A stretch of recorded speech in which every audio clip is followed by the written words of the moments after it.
they tell me, pa-ram-pa-pam-pam, a newborn king to see, pa-ram-pa-pam-pam.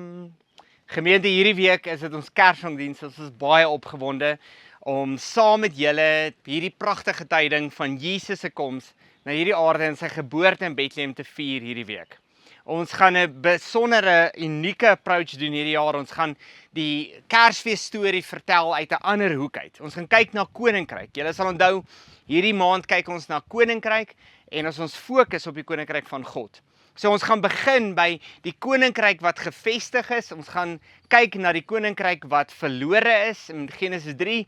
En dan gaan ons 'n bietjie rondbeweeg en sien hoe Jesus, hoe die Here terugkom na sy volk toe, hoe hy op die einde van die dag wil connect met ons, hoe hy op die einde van die dag nader aan ons kom.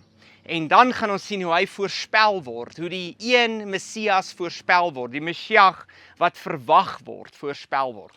En dan gaan ons kyk na sy geboorte. Die geboorte van Jesus in Bethlehem gaan ons herdenk. En dis ook waarna ons op ons fokus in hierdie tyd.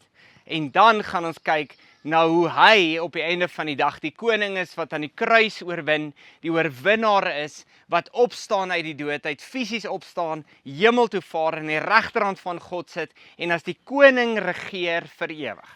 Die koninkryk wat herstel is.